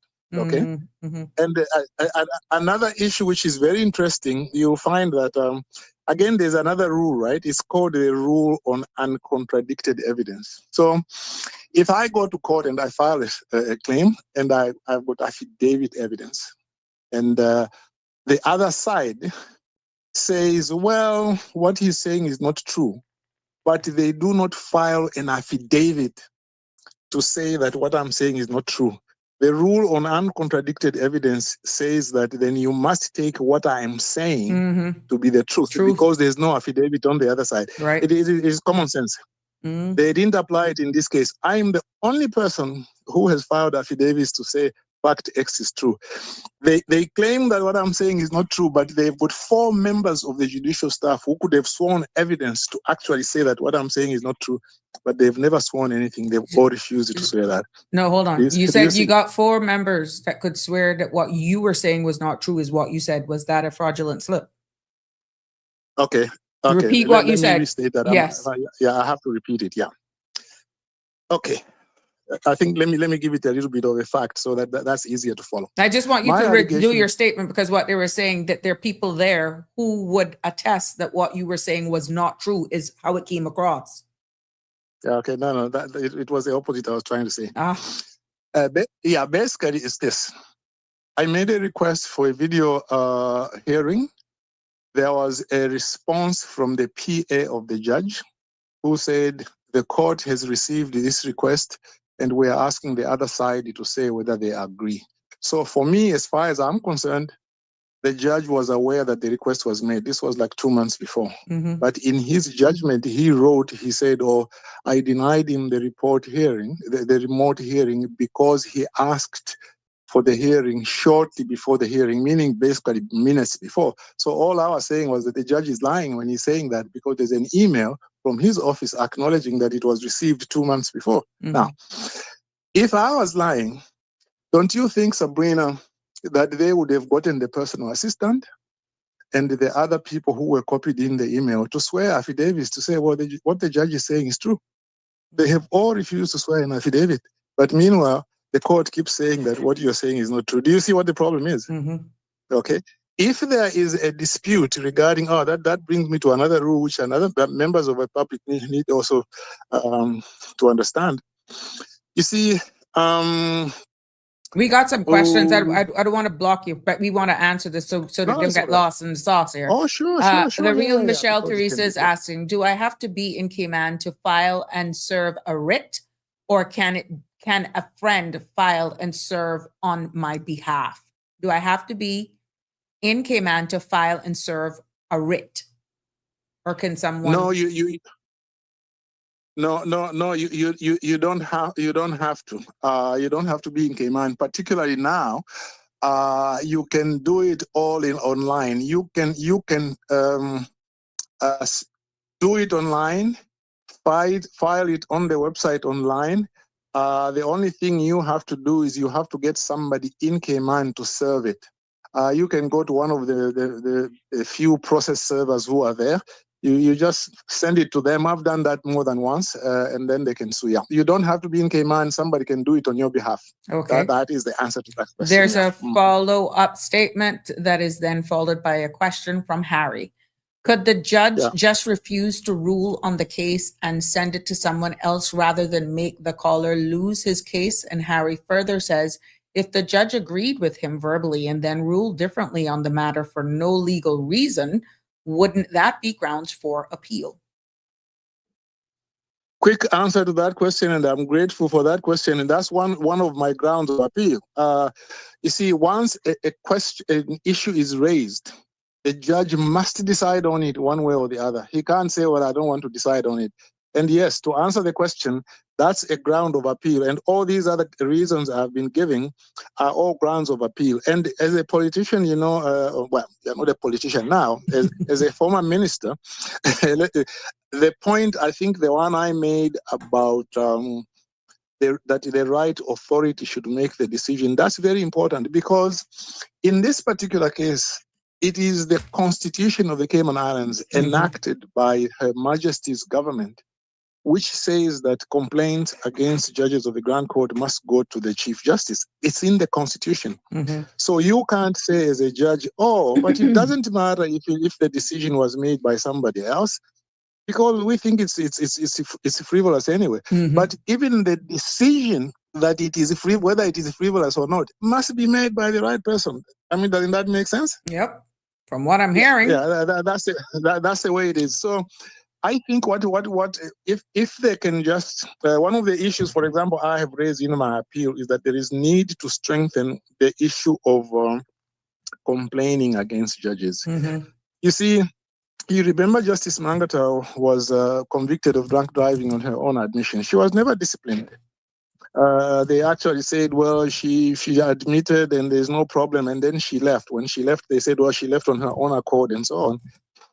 But to me, there should have been at least a statement from the Chief Justice or the governor to say, well, she has decided to leave.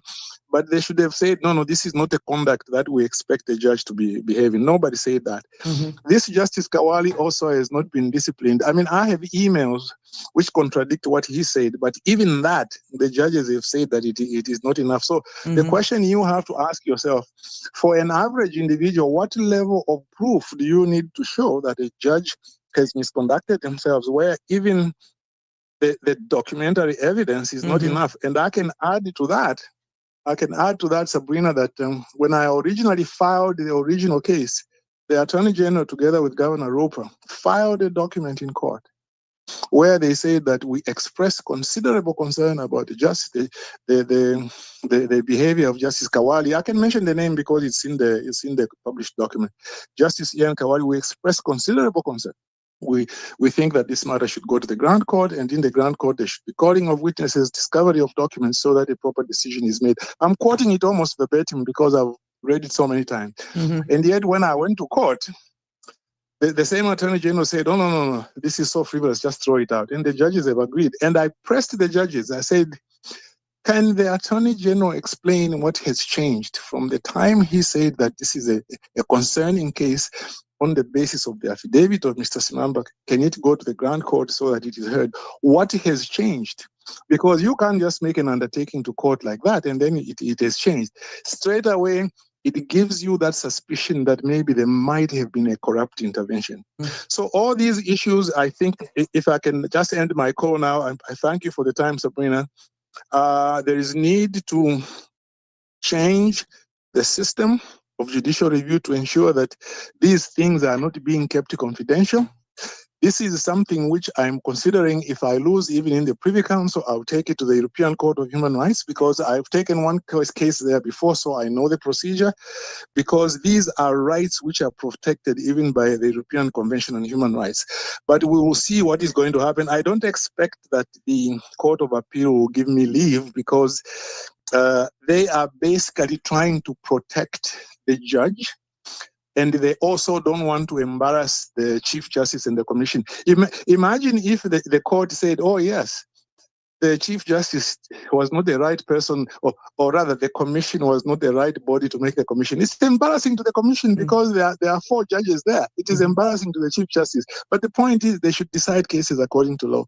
So we'll see what happens, but I'm hoping by tonight, maybe tomorrow, tonight or tomorrow, I will receive confirmation that appeal has been filed, and then we'll take it from there. But the public should look into it, yeah. Okay, before you go, just to address these two, I can, Harry, who appoints the Chief Justice? That the Chief Justice is appointed by the governor, and that's also with consultation with the legal services. Am I right here? The governor you're appoints the right. chief, but in consultation with the legal services. And Yeah, Harry is the Legal also Services Commission. commissioner, The right? Legal Services Commission is the one which does the advertising and so on, the interviews and so on, and then after that they make a recommendation to And the then governor. he And then the appoints, governor right? Or well, the post holder Yes, you're appoints. Harry Yes. is saying, could you not go to the Supreme Court, or is the Privy Council the highest court for the Cayman Islands? Very good question. The United Kingdom Supreme Court. Remember now, it's no longer called the House of Lords. It's called the United Kingdom Supreme Court. Right. That is the highest. That is the highest body for cases emanating from the UK itself.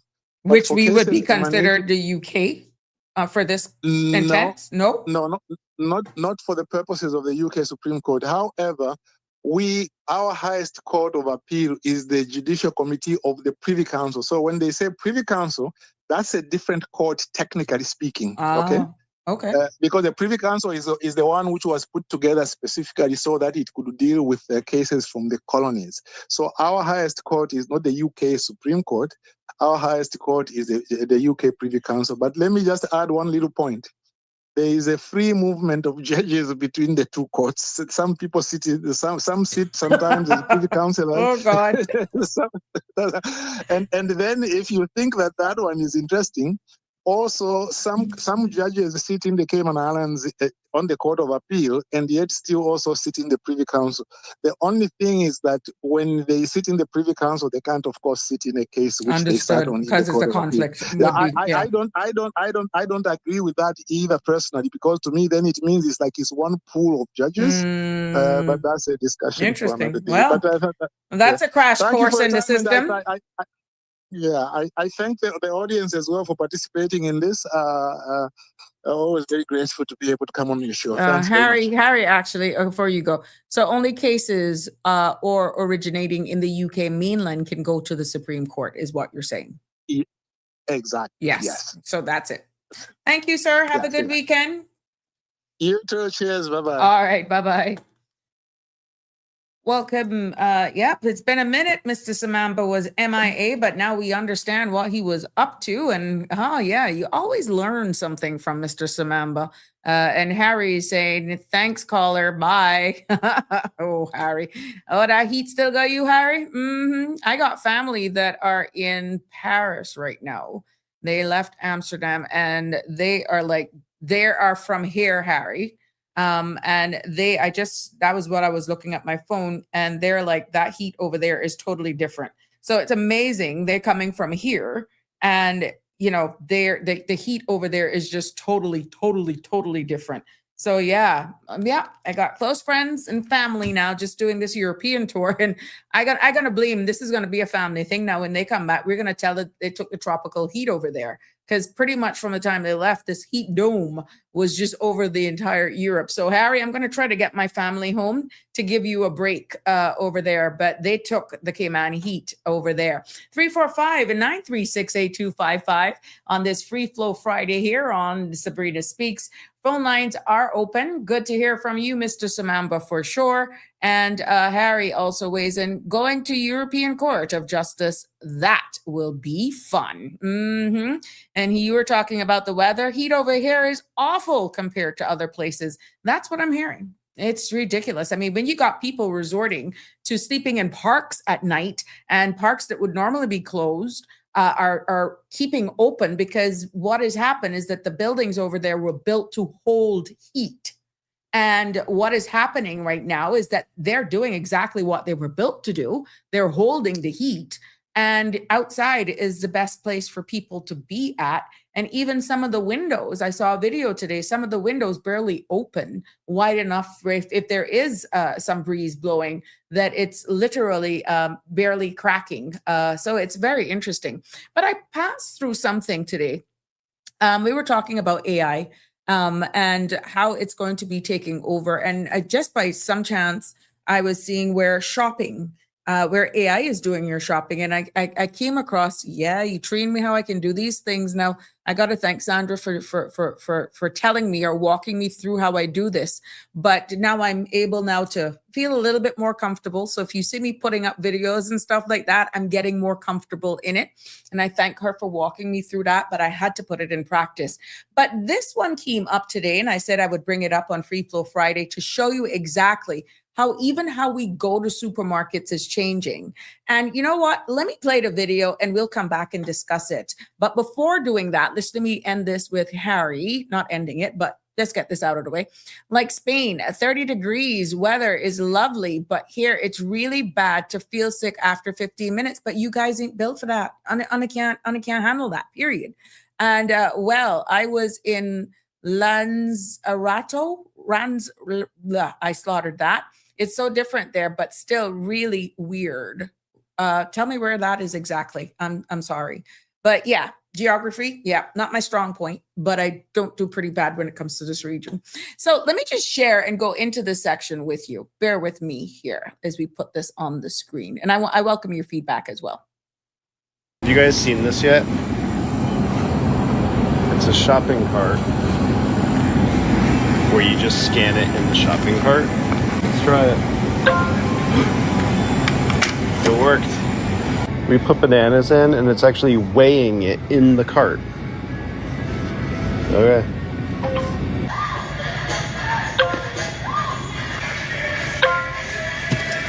It's giving me a subtotal as I go.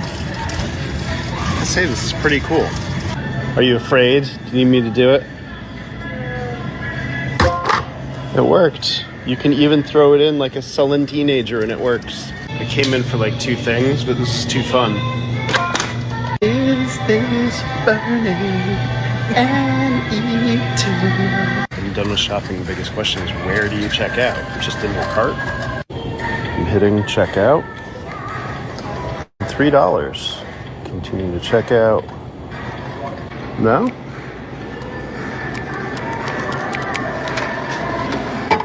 Am I doing it wrong? Am I supposed to scan it that way? Yeah, you should scan it. Okay, so I just had to use the scanner gun and self-checkout to scan the barcode, and that's all you do. Well, there you have it. Put myself back in here. That's what shopping is going to look like. So it looks as though these cart, you could see it was at a ShopRite, wherever he is from, some southern state, and he's doing his shopping. And even his teenager throwing that Reach toothbrush in the cart, it was able to scan the barcode on the toothbrush, and just putting the bananas in the cart, it was able to weigh it, and you got the screen as you saw there for yourself. And you're pretty much checking out as you put stuff in your cart. Now, we're talking about advancing. He was cool, but look at what he said he did. He came in there for one item, and he was just having, obviously, this is his first time using this new technology or this new way of shopping. He came in there for one item and was having so much fun being a cashier, technically is what he's saying, that he picked up more stuff because he just had fun doing it. Now, when we're talking about AI and working smarter, and I heard a conversation this morning, Alfred, about overtime and all this sort of stuff.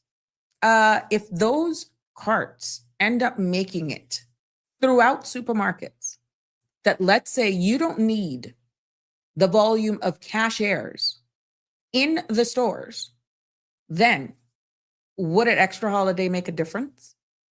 No, I deliberately tied it into that because technology like this is actually making its way. It's becoming a reality. First, it was the self-checkout stands where you still pushed your cart, went to the self-checkout if you so choose, but then you could still choose from people who were physically doing it for you and you bag, whatever the case may be, right? But now they have gone up a notch. You're actually checking out as you put things in your cart.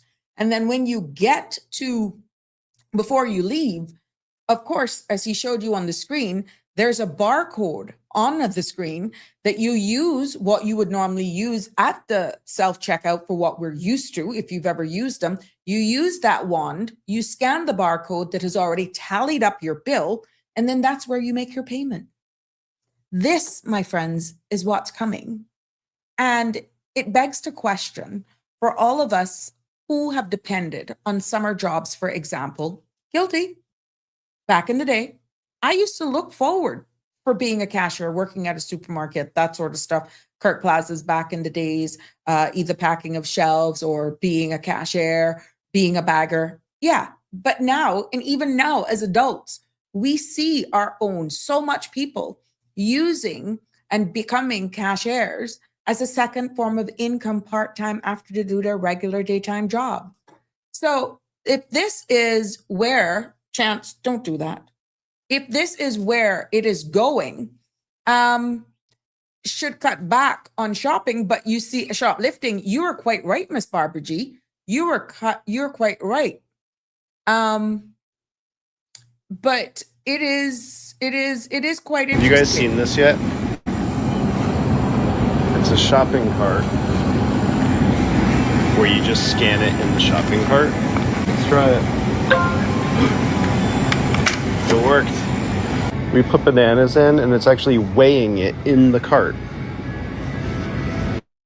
And you see what he's doing pretty much. It's as he's not actually putting it, he's not necessarily scanning it. And then of course he's looking for, well, it looks like a teenager is going to come and they're just going to throw it in the cart. Look, see, wasn't much scanning there. It worked. You can even throw it in like a sullen teenager and it works. I came in for like 2 things, but this is too fun. Is this burning and eat? And then you can see when he gets to the checkout, which is what we would be used to eventually. Hitting checkout.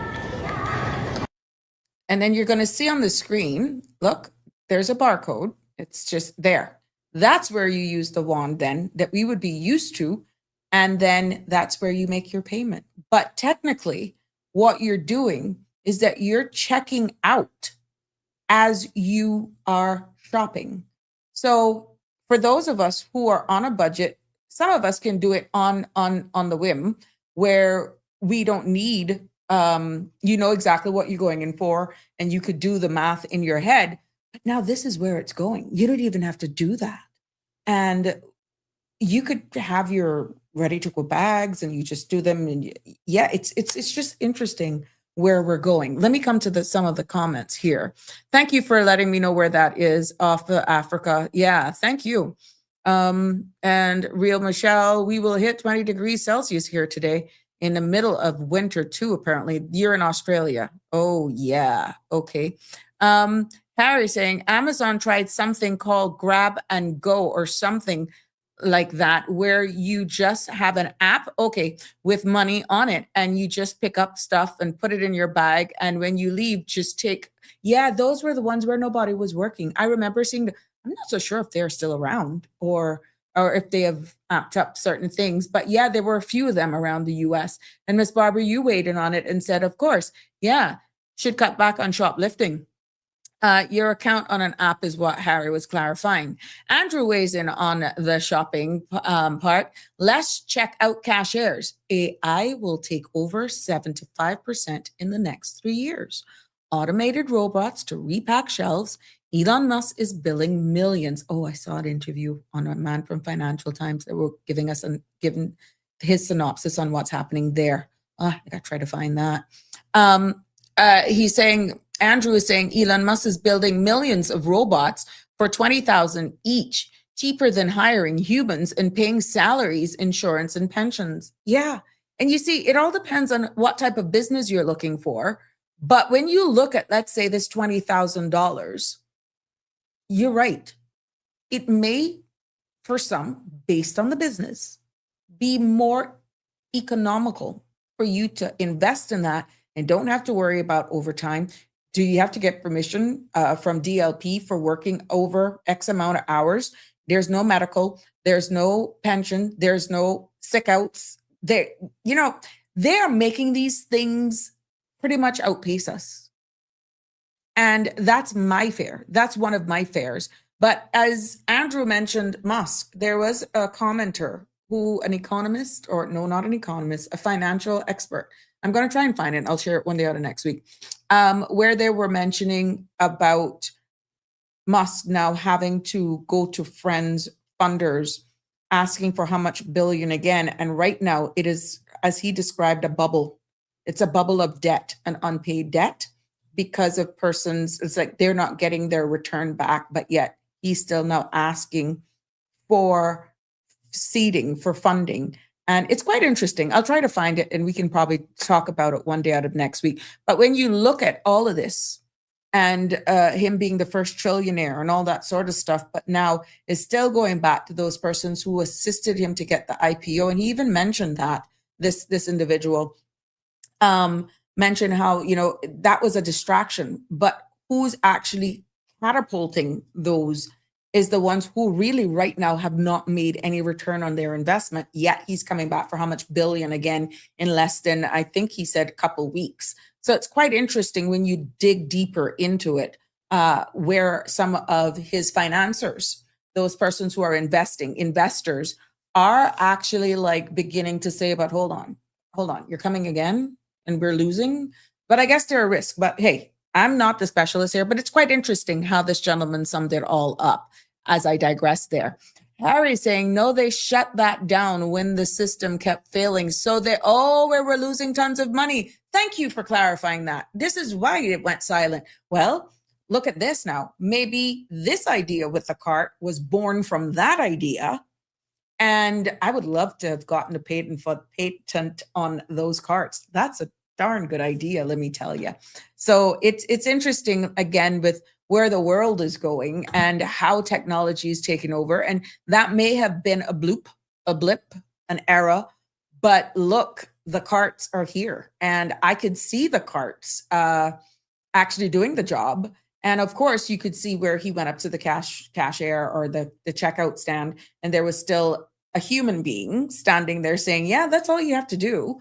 I mean, so obviously in certain places, you would still need human to be there, but not necessarily in the numbers of going back to what we're accustomed to.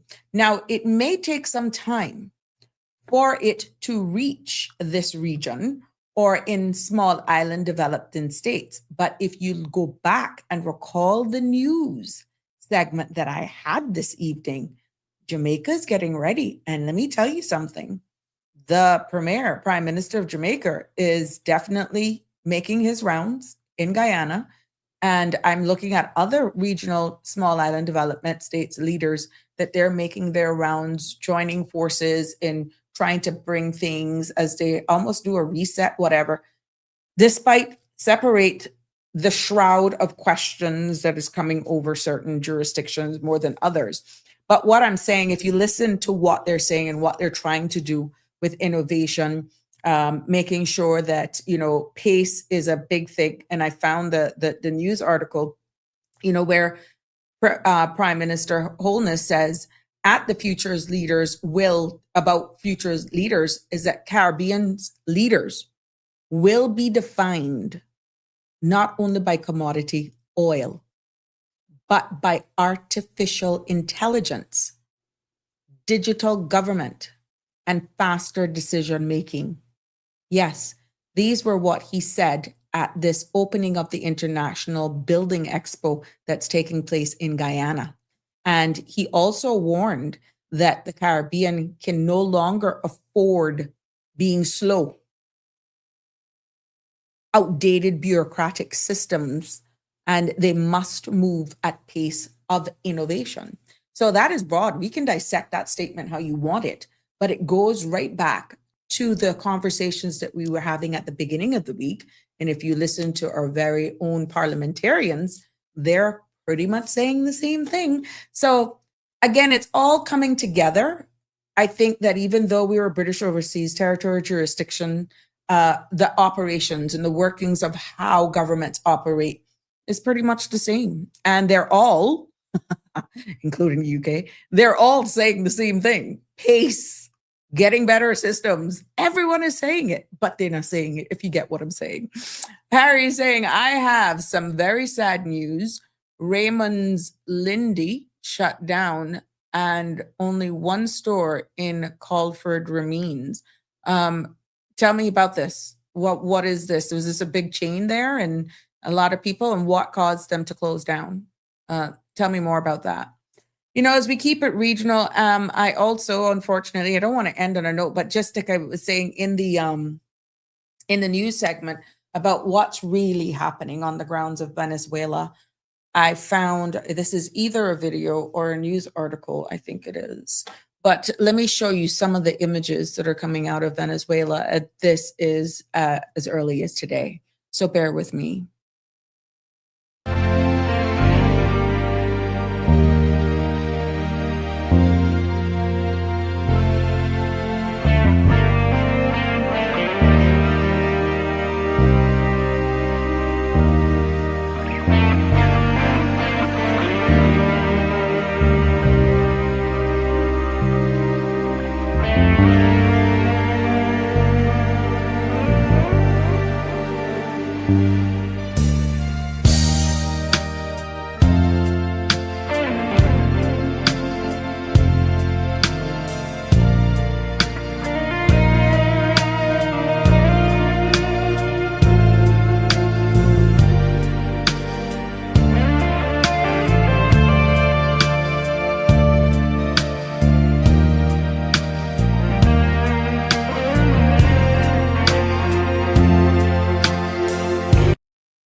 Okay, that is some footage, aerial footage that is coming out of Venezuela just today, like hours before we went live. And just to let you know, and every one of the reporters and people who are actually covering that unfortunate situation over there is saying, no matter how you put the videos out, no matter how you do the still pictures, it cannot even begin to let you understand the magnitude of what is happening on the ground.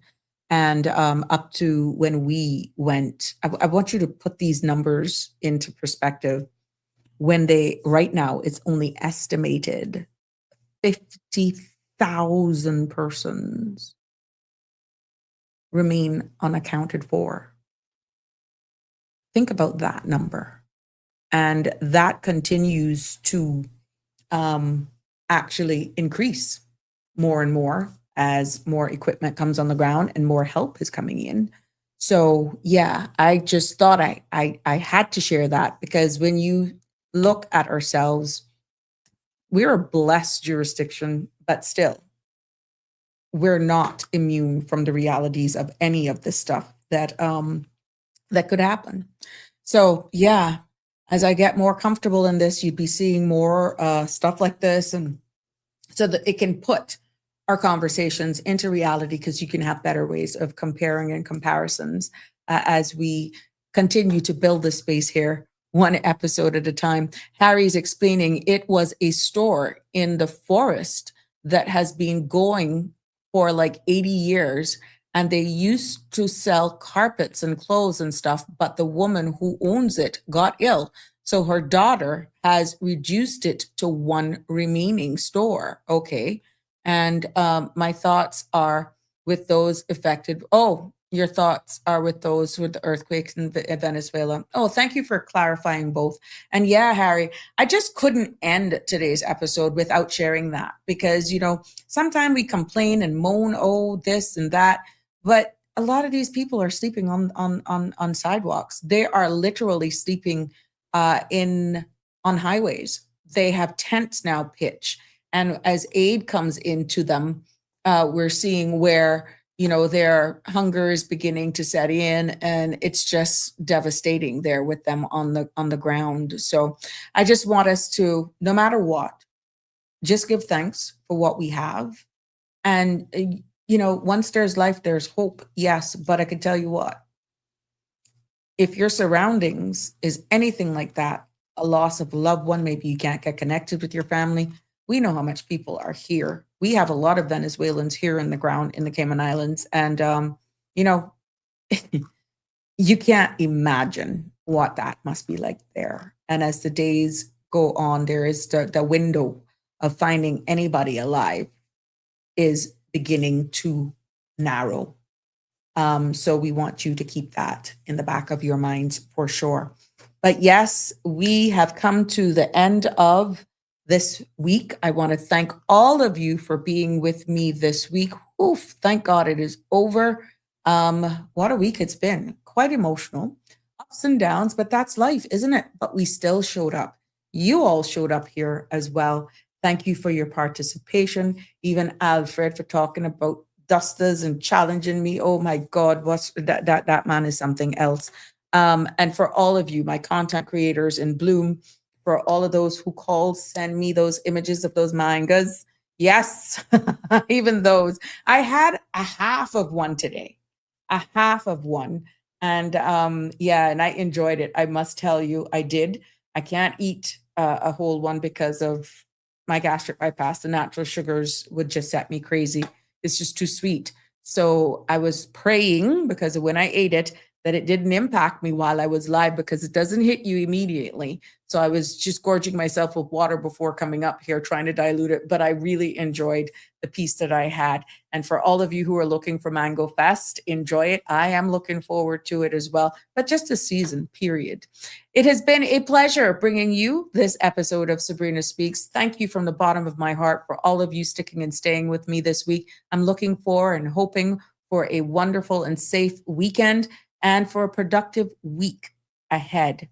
Please do be safe on the road. If you don't have anything good to say, just try to say something nice or don't say anything at all. To all our ladies and gentlemen and front lines, thank you for your service. And I'm wishing you all a good night, God's blessings, love you lots. And for those of you who are mourning the loss of a loved one, our thoughts and prayers go out to you no matter where you are. Good night.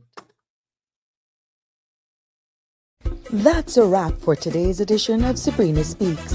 Thank you for tuning in and for being part of the conversation. Remember, the dialogue doesn't stop here. Stay engaged, stay informed, and most importantly, stay empowered. We'll be back tomorrow at 5 p.m., same time, same place, right here on CMR TV and radio, where your voice matters and your truth is heard. Until then, K-Man, take care of yourself and each other. That's it for today's edition of Sabrina Speaks, where your voice matters, your story counts, and your truth is always welcome. Join us weekdays from 5 until 6:30 p.m. right here on CMR TV as we dive into the topics that matter most to you.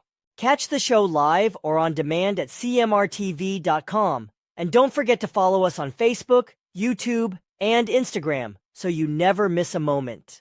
Until next time, stay informed, stay engaged, and always speak your truth.